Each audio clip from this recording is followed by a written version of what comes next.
What's up, Buttercup? So the last video I did with Cade, we talked about the importance of artists putting their story out there, sharing where they came from, how they got here, and where they want to go. And I realized I didn't have a piece of content like that on my channel. So that's what I want to do today. I just kind of want to talk, chill, tell some stories about where I came from and where I want to go in the future. So if you want to learn a little bit more about me and my story, then let's get into it. Actually, before I do, I would really appreciate it if you take a second to like this video and subscribe to this channel. It really helps me out a lot, so thank you for doing that. So just a little backstory of where I'm from. I'm from a small town in Northern California. I've lived here basically my whole life, and I have one brother. Growing up, I have always loved art, and I've always done kind of arts and craft things. My mom makes fun of me because I had so many different craft hobbies. Like, I had a whole cabinet in my room with knitting stuff and crochet and painting and scrapbooking and just all the things. I've done it all. But my art, I feel like growth really started in high school. So I went to a really good high school that had an amazing art program. My school offered a ton of AP classes, and one of them was AP Studio Art. I wanted to do an AP class in every subject because I don't know, I wanted to accomplish something. But yeah, so to take the AP art class, you had to take 6 fine art painting classes to be able to qualify to take that class. So I took a lot of painting classes in high school, and my teacher was amazing. He had a whole career painting fine art, and he just taught because he loved it. My teacher taught me so much. The purpose of the class, it was not just like paint whatever you want, it was a fine art painting class. So he had so many rules and kind of guidelines when it came to making your art. You couldn't just paint anything you wanted. He had all these kind of specificities. Is that a word? Am I okay? He had all these kind of guidelines for how to make fine art. And I remember taking the class, and I was so frustrated. I would fight with him all the time because I felt like he was putting limitations on my art, and I just wanted to be creative and do whatever I wanted, and he would not let me. He would just like give me bad grades if I wanted to do that. It's funny because now looking back on it, I would not have any of this or be able to do any of this if it wasn't for everything he taught me. So he truly just changed my life, and I think of where I am now and I attribute that so much to everything I learned from him. I always said when I blow up and my NFTs are worth tens of thousands of dollars, I'm gonna find that teacher and I'm gonna send him one as a thank you for guiding me to kind of be here, and also as a sorry for being such a nuisance and breaking all the rules all the time. I was doing a ton of art in high school because of those classes. Every single semester I was in an art class, so I was making a lot of stuff and growing a lot, but art was never something I considered as doing for a job. I knew I wanted to do something creative, but I don't know, I guess I didn't think it was realistic, and I didn't have something that felt right. Like being a fine art painter, I knew that wasn't me. Like just that, the whole life in the galleries and everything, I was like, that doesn't really feel right. So I kind of I didn't abandon art, but after high school, I definitely didn't do it nearly as much. I didn't quite know what I wanted to do after I graduated. I was always great in school, but I didn't have like a passion or a career. Like, I want to do this, so I'm going to go to school for that. I was kind of just like, I don't know what I want to do. So I decided to go to Santa Barbara City College, and that way I could like move out, be in a new place, kind of grow and get those experiences, but not commit to a 4-year and that giant price tag because I didn't even know like what I wanted to major in or anything. So when I started at Santa Barbara City College, I started in business because I was like, I don't know, I just randomly picked that. It was so boring. I didn't connect with the professors at all. They were not my type of people. The students were all also not my type of people. So I switched and started taking a lot of humanities classes, so art history and sociology, and I took a class called The Psychology of Human Sexuality, and it blew my mind. It changed my life. That professor was incredible, and it kind of took me on just a whole journey of self-discovery with my own sexuality and just learning about society, and I really connected with that teacher, so I thought that could kind of be a path for me. That was like the first thing in school that I was like, oh, this is interesting, I think I could do that. The professor was really cool. He had an awesome career. He was a sex educator and a sex therapist and all this stuff, and I was like, oh, I could see myself doing something like that. So I switched my major to sociology, which is what he majored in, and yeah, I graduated the city college and I was going to then transfer to UCSB, which is the 4-year university in Santa Barbara. And in the meantime, in these 2 years when I was at Santa Barbara City College, I was working as a server at a couple restaurants downtown. And because I was at a junior college, school was not that big of a part of my life. Mostly work was. I worked almost every day. I loved my job. I feel like being a server taught me so much. I became so much more confident because I had to meet hundreds of new people every single day, and you have to be able to walk up to a table and get everyone's attention and introduce yourself and be, nice and friendly and approachable and fun, but also, educated and on top of it. So I feel like being a server for those 2 years taught me so much, like if not way more than being in actual school did. And then the timing, as I was ending my second year at college, is when COVID happened and I lost my job at the restaurant. And I just was about to, I just committed to go to UCSB, and I was like, oh no, I don't have a job. I have no idea what's happening with COVID. I also am not super pumped about school. I still don't have that drive of this is what I'm meant to do. I need this degree to get it. I was still kind of oh, well, this seems like it could work. So that was kind of my path. So when everything started to change and crumble around me, that's when my brother came to me, and we just had a long talk about the life we want to live, and we kind of decided to take a year off because we were both in the same year school-wise. So he was going to go to a 4-year at the same time. So we decided, let's postpone, let's both take a gap year, and let's just travel, let's learn. We wanted to, we've grown up in kind of such a bubble here that we wanted to learn about other cultures and explore and expand, just our knowledge. And Matt also had the idea of starting to do YouTube. We've both watched YouTubers our whole life. We thought it could just be a fun thing to do. So our plan was kind of to do travel vlogs. That was our whole idea. But COVID was kind of really limiting where we could go. So we decided to go to the Dominican Republic for a couple months. And when we were there, we found this course online. It was a YouTube course, or it was a course by a YouTuber, and it was how to be a full-time filmmaker. And we kind of saw the life this guy lived, and he was a videographer, and he was able to just travel and have all these really cool experiences doing videography as work.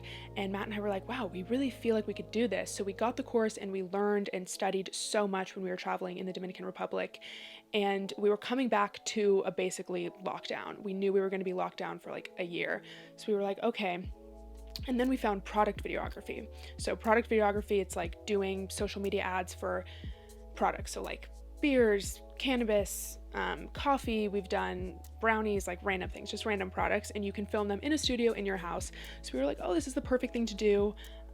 We'll be locked down in COVID anyway, so let's do this. Let's start a business. We decided to start this company. We realized we want to be entrepreneurs. In this time, we were learning so much, reading so many books, and we kind of figured that was our path. So we took all the money that we were going to spend on tuition and on school, and we invested that and started our company. We bought a bunch of gear, built the studio, and we did that moving back home and starting it in my mom's. This is the house that I grew up in, and this is where we built the studio. So our goal was to work for 1 year, work at home, grind, get the business up and running, and then we can find a place that we want to go live at and kind of move out and do that. And that is kind of where I'm at right now. It's been a year since we have been home and started the company.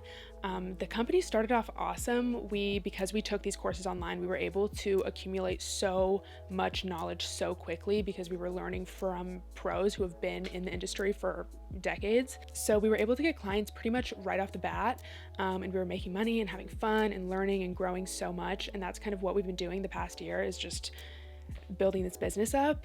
And 2 months ago was when we just started learning about cryptocurrency. We started to invest a little and just research, and that's when Matt and I found out about NFTs. Up until this point, I had never done digital art before. I had always painted, and in AP art, we did a ton of different mediums, but all physical art.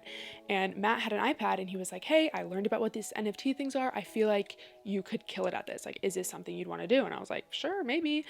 So I took his iPad, I started practicing drawing on Procreate, and I drew Side of Light, my first NFT. We were thinking really long term with this. We were like, okay, NFTs are just starting out now. Maybe if I put a couple out, if I start making content in a year or two when NFTs really pick up, maybe something could happen with it. And if not, it's just a fun little side hobby. And the more I kind of started doing research into how I was going to market my NFTs through social media, and I looked on TikTok and I saw there was basically no one making content about being an NFT artist. And I was like, seems like a niche that needs to be filled. So I kind of did start to think at the beginning where I was like, this could pick up really fast because I feel like no one's really doing this. And another angle I knew I had was I had just found, Matt and I both, not just me, we just found SolSea, the marketplace. It had only opened like a month prior, was still super beta. And I was like, this could just be a cool opportunity. Like, what if I'm just one of the first people on this site? And so that's kind of what happened. I just started making content about SolSea, about being an NFT artist, and within a couple weeks, I had one video go kind of viral. It got like has like millions of views now. And that is kind of what started it off. And it started it off so much quicker than I had anticipated. Like, again, I was thinking years and I was like, maybe it could work sooner, and it just popped. So that being said, I didn't have super long-term visions when it came to starting espovisuals. I truly was like, well, this is going to take years to develop, so I'll kind of be figuring out as I go. And then it all kind of happened so quick that I'm truly just learning as I'm going. And it's so cool because I can share that with everyone. And I think that's part of why so many people have connected with me on this journey, is because we're all just starting out. This is so early in the grand scheme of NFTs. Like, we all don't really know what we're doing. So it's really cool to be able to kind of grow with you guys. And I want to be super upfront and honest about, like, I'm just starting. I've been doing this for 2 months. So it's just been really cool to learn and grow kind of with everyone else. So that's a little bit about how I got here. I feel like I was kind of all over the place for a second there. But yeah, it's really cool how everything has just really built so well into the next thing. Like, we started traveling, we gained all this knowledge, we started the video company, which led us into doing YouTube. By the way, Matt and I have been doing YouTube, Matt's my brother, for the past year now. So we have a different channel called Espos that you can go and watch, all these videos. You can see my past year kind of happen. We started with mindset videos, then we went to travel vlogs, then we went to, doing behind the scenes of our video production company stuff. So, if you kind of want to see that journey, you can go watch those videos. There's a lot of really cool videos on there, actually. And what's so cool about all this is it's kind of happening exactly as I dreamed it to. Like, my whole thing was starting out was I want to connect with other artists. Like, I have no one else I know who's doing this. I don't even have other artists as friends. Like, I really want to connect with other people. And that was more so it. Like, I was more excited to make the videos to reach other people rather than actually putting just the NFTs out. And so it's just so crazy how I've just manifested and literally attract that. Like, it's just so crazy to think how I was sitting there saying, I don't know anyone else who's an artist. I don't know anyone who's doing this, to now having thousands and thousands of people reach out every day doing the exact same thing, having the same interests, wanting to connect about the same things. It's just so crazy and amazing. And that is the absolute best part about all of this, about all this NFT stuff. So what I want to do and my goals, it's more so about connecting with artists all over the world. Like, that is everything to me. So I really want to connecting with everyone digitally on Discord, being able to talk to everyone on the internet all day is amazing, but I want that in-person human connection. So much of my long-term vision is I want to take this and take everything we're doing in the NFT space and put it into the real world. I want to travel and go to all these cool cities and do things like host live art classes or creativity workshops and be able to actually meet all you amazing people that I talk to every day. Like, I want to meet you face to face. I want to do that. So a lot of the things that I'm doing or that I'm thinking of and that I'm planning and that I want espovisuals to become is so much more than just making digital art. And a lot of my NFTs I'm going to use kind of as an access key for that. So just like, for example, again, long term, this is a goal, this is a dream that I'm gonna make happen, don't you worry. But doing something like having like a super cool creativity workshop in this super cool city and being able to fly out, some of my holders to attend that and some of my collectors. So I'm going to be using my NFTs kind of like that. Like, they will be keys to the things that I'm doing and to me, rather than just, being the piece of art type of thing. I want to keep making content. It's what I love to do. I want to do a lot more live stuff, like making a live show more like an actual show, have my friend play music and Matt have like different cameras. So he has a camera, I have a camera, doing actual like painting, stuff like that. I also want to keep filming. I love videography. It's a passion of Matt and I's, and it's amazing because we've been doing product videos, which we're filming ads for other people's products. So it's fun, you can be creative, but it's not like our passion projects. It's not the videos like we want to be making. It's just what makes us money, which is great. But I'm so excited to be able to do this more full time and to be able to make more like passion projects and travel the world, and like all of basically everything that Matt and I have dreamed finally just feels like it's happening, and that it can happen, and that we can build it, and that we are building it. Like it just feels like the start of something incredible. And I just want to say thank you to those people who are here, to you guys. If you're watching this video, like, you are here so early. Like, it's crazy to think that I started 2 months ago. Like, I made my first video about NFTs 2 months ago, and I feel like so much has happened in 2 months that I can't even imagine what we are going to build together. It's mind-blowing, and I'm so excited. So I don't have everything figured out of where I want to go, but I want to make amazing things. I want to host cool in-person events. I want to have shows that combine digital art and physical art and all these different mediums. I want to travel. I want to speak. I want to inspire. I want to connect with people. And I want to make awesome videos. I want to travel to artists' homes all over the world and film them in their studios and hear their stories and make stuff like that. So yeah, I think that's kind of where I'm at. That's where I'm going. Where I'm at literally right now is we are trying to move out of our parents' home, finally, for good. We are so close. Hopefully we can move in the next month or two. We want to move to a city that's bumping and stuff's happening, where we can meet other creatives. Right now we're in the middle of nowhere in the country, so we're lonely and not inspired. So I'm in such an incredible transformative time in my life, and I feel like I'm right here and I'm about to just rocket into the universe. So I'm so excited. It's such a crazy, like, exciting time. I don't have another word to describe it. All right, I wonder how long this video is going to be. Now I understand why Kate does the code word, because I'm like, did anyone really watch to the end of this video? If you did watch to the end of this video, comment down below and say, I'm gonna make my dreams come true. And while you're commenting it, say it out loud too and speak that into the universe. I appreciate you for watching. I would love to connect. If you aren't already, join my Discord. The link will be in the description. That's the easiest and best way I can talk to all of you guys. Don't get mad if I can't respond to your DM on Instagram. There's way too many and it stresses me out and I can't go through them all. So yeah, hit up my Discord and follow all my socials. Subscribe to this channel, like this video, and have a beautiful day. Bye.